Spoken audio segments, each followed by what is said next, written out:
किस हद तक आप सही शब्द का प्रयोग करती हैं बच्चों? आप बता देते हैं, जब इन लोग कहती है पैसा पर, आप ही बताइए, मेरा माल लेबर का काम करेगी, आप 500-500 रुपया के यहाँ के आके फोचा हम खा लेंगे, तो कहाँ से हम पैसा ला सकते? मैम एक बात बताइए, वो 500 का फोचका खाएगी कि 1000 रुपए का फोचका खाएगी, उसके ऊपर डिपेंड करता है। अब वो पैसा धंधा करके ला रही है कि चोरी करके ला रही है, कहाँ से ला रही है, इस पे आप सवाल उठाने वाली कौन? IITs और IIM में से रिजर्व कैटेगरी के बच्चे ड्रॉप आउट कर रहे हैं। And in terms of dropouts, and this is shocking, a whopping 8,000 SC/ST students dropped out of IITs, IIMs and NIITs in the last 5 years. Reservation is poison, ये देश को divide करता है, या तो इसे बंद करो या फिर इसे इकोनॉमिक बेसिस पर रखो, ऐसा मानना है कुछ लोगों का। इसीलिए reservation is a poison in India. यह देश के लिए एक जहर है। अब कास्ट की वजह से रिजर्वेशन जो मिल रहा है it's kind of unfair for us, for like people like us. तो आई थिंक ये तो थोड़ा change. How do you know कि नहीं होता? लाइक नाउ तो you are like we are studying in the schools, वैसे तो नहीं होता कि कास्ट के बेसिस पे आपको वो अलग अलग सेपरेट किया जा रहा है कि you are from this caste तो आप अलग रहो, आप जिस कास्ट को आप अलग रहो, ऐसे तो नहीं होता। बट लाइक पहले होता था। पहले तो होता था कि वो दवा होती थी, अब कौन सा ऐसा कुछ होता है? कुछ थोड़ी ना ऐसा होता है। आप अखबार पढ़ती हैं? तभी आपको शायद नहीं पता। तो आइए जानते हैं आज की इस वीडियो में, क्या रिजर्वेशन एक पॉइजन है या पिछड़ों के लिए उनकी किरण। 1500 BC के दौरान इंडिया में वर्ण व्यवस्था चलती आ रही थी, जिसमें इंसानों को स्किल के बेसिस पर काम दिए जाते थे। पर आगे चलकर ये सब कास्ट सिस्टम में बदल गया, विच डिफाइंस अगर आप शूद्र के घर पैदा हो गए तो आप ऊंची जाति के लोगों की सेवा यानी क्रीमेशन, नदी नाले साफ करने पड़ेंगे, भले आप में कितनी ही अच्छी स्किल क्यों ना हो।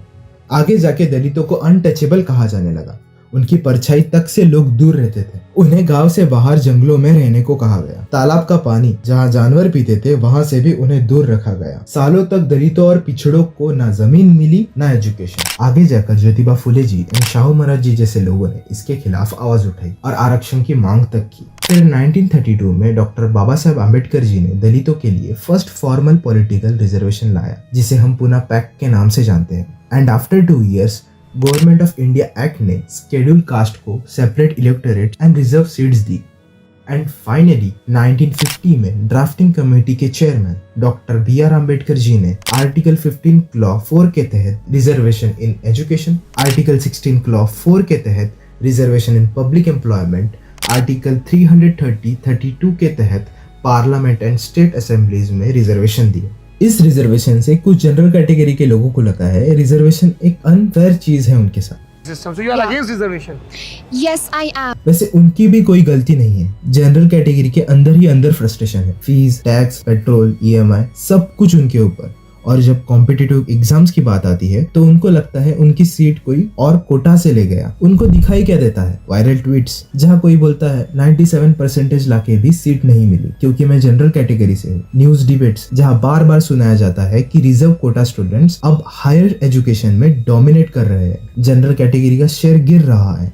UPSC CSE 2023-24 में जनरल कैटेगरी के 34%, OBC के 30%, SC के 16%, ST के 8% कैंडिडेट सिलेक्ट हुए। मतलब रिजर्व कैटेगरीज कंप्लीटली एब्सेंट भी नहीं और ओवर पावर भी नहीं कर रहे, बैलेंस जैसा दिख रहा है। लेकिन जब कॉलेजेस के अंदर जाके देखा तो रियलिटी एकदम ही डिफरेंट है। पार्लियामेंट को दिए गए डेटा के मुताबिक 2018 से लेकर 2023 के बीच सेंट्रल यूनिवर्सिटीज, IITs और IIM से 13,000 SC, ST, OBC स्टूडेंट्स ने ड्रॉप आउट किया। सिर्फ IITs में 5 साल के अंदर 2000 OBC, 1000 SC, 400 ST स्टूडेंट्स ने कोर्स छोड़ दिया। क्यों? सिंपल, जातिवाद। सीट तो मिल गई लेकिन अंदर जाते ही सुनना शुरू हो जाता है, ये तो कोटा से आया है, रैगिंग होती है, जात का एहसास दिलाया जाता है। 18 साल का Darshan Solanki IIT Bombay student suicide कर लेता है क्योंकि अपर कास्ट बेस्ड रैगिंग होती थी। और ये सिर्फ एक केस नहीं, अब इस पर हमारा लॉ क्या कहता है?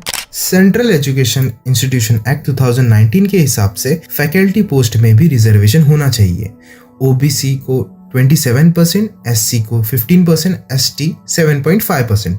लेकिन रियलिटी, RTI डेटा बताता है 21 IITs में अराउंड 80% फैकल्टी जनरल कैटेगरी से है। SC सिर्फ 6%, ST अराउंड 1.6%, OBC 11.2%। 13 IIMs मिला के 82% जनरल कैटेगरी, SC सिर्फ 5%, ST 1%, OBC 9.6%। कुछ IITs और IIMs में ST फैकल्टी लिटरली जीरो है। शुरुआत में रिजर्वेशन सिर्फ SC/ST को ही था। फिर 1979 में मोरारजी देसाई ने मंडल कमीशन फॉर्म की। 1981 में रिपोर्ट आई OBC की पॉपुलेशन 52% है, उन्हें 27% रिजर्वेशन मिलनी चाहिए। लेकिन जब तक रिपोर्ट सबमिट होती, मोरारजी देसाई की गवर्नमेंट गिर चुकी थी। फिर 1990 में VP सिंह की गवर्नमेंट आई, उन्होंने फाइनली OBC को 27% रिजर्वेशन दिलवाया। आज SC को 15%, ST को 10%, OBC को 27% रिजर्वेशन है। बाद में इंदिरा स्वानी केस में 81st अमेंडमेंट के तहत 50% सीलिंग लिमिट लाई गई। रिजर्वेशन 50% से ज्यादा नहीं हो सकता। कुछ लोग कहते हैं रिजर्वेशन इकोनॉमिक बेसिस पर होना चाहिए। आप कह रही हैं कि रिजर्वेशन को रिव्यू करके उसमें क्या इकोनॉमिक स्टेटस जोड़ दिया इकोनॉमिक स्टेटस जोड़ दो। लेकिन समझिए, रिजर्वेशन कोई पॉवर्टी लिफ्टिंग प्रोग्राम नहीं है, ये कास्ट डिस्क्रिमिनेशन को ठीक करने के लिए है। और रही बात इकोनॉमिक बेसिस की, 2019 में 103rd अमेंडमेंट के तहत AWS को 10% रिजर्वेशन दिया गया, जिसमें क्रीमिलियर एड ऑन है OBC की तरह। पॉलिटिशियंस के लिए रिजर्वेशन बस एक वोट बैंक है, जो हर कम्युनिटी के लोगों को रिजर्वेशन बढ़ा के देने की बात करते हैं। गुजरात में मैं 14 साल मुख्यमंत्री रहा, किसी भी आरक्षण को कोई खरोच तक नहीं आई। मध्य प्रदेश में हम 15 साल से राज कर रहे हैं, कभी भी आरक्षण पर खरोच नहीं आई। हम झारखंड में राज कर रहे हैं, छत्तीसगढ़ में राज कर रहे हैं, राजस्थान में राज कर रहे हैं, महाराष्ट्र में राज कर रहे हैं, गोवा में राज कर रहे हैं, राजस्थान में, हरियाणा में, लेकिन वहां पर आज भी स्टेट्स में मराठा, पैतीदार, जाट कोटा एगिटेशन चल रहा है। हर कम्युनिटी को अलग प्रॉमिस दिए जाते हैं। इनके वजह से रिजर्वेशन का मेन पर्पस ब्लर होता जा रहा है। रिजर्वेशन तो दे दिया, लेकिन मेरिट पर असर होता होगा, ये आर्गुमेंट हमेशा आता है। 1200 plus reserve categories IAS IPS appoint हुए हैं, कोई परफॉर्मेंस कंप्लेंट नहीं आई अभी तक। और 10 लाख इंडियन रेलवेज एम्प्लॉयज की स्टडी में कोई एफिशिएंसी रिडक्शन नहीं देखा गया, लेकिन दिन ब दिन कास्टिज्म बढ़ता जा रहा है। हम लोगों को तो बार बार चमार करते हैं, रोज बोलते हैं। जैसे नाली कितने साफ कर लो, नाली साफ नहीं होती, वैसे तुम लोगों की जात है। तुम सबको मारा ना, तुम सबको मारा बेटा। बोलते हैं कि मारूंगा तो उगते मुझते घरे जाओगे। बोलते हैं तुम लोगों के ऊपर थूकना चाहिए। जाते हैं तो साथ में नहीं बैठने देता है बच्चा लोग, कहता है क्या तुम छोटा जाते, तुम पीछे बैठो। इसमें ज़्यादा वर्ग के बच्चे पढ़ते हैं और राय के भी हैं और हरिजन भी हैं, अनुसूचित जाति के, यही 3 कैटेगरी। तो यहाँ पे कौन कौन से बच्चे हैं, दिखाइए हमको, कौन से बच्चे यादव हैं, कौन से? ये सब लाइन वाला बच्चे यादव हैं और दूसरा लाइन राय का है और तीसरा लाइन है अनुसूचित जाति। मतलब ये 5 टीचर है जो जाति के नाम पे बच्चों के साथ भेदभाव करते हैं। हाँ। ये झूठ बोल रही कि सच बोल रही, जरा पीछे। जाति के नाम पे भेदभाव होता है, अलग बैठाया जाता है। अलग खाने के लिए जो बैठता है उसको उठा दिया जाता है। यहाँ पे रंजन सर या फिर सरिता मैम जाके उठा देती है। नमक नहीं मिलता है खाने में, अगर नमक कम होता है तो ऊपर से नमक मांगने पे नहीं मिलता है।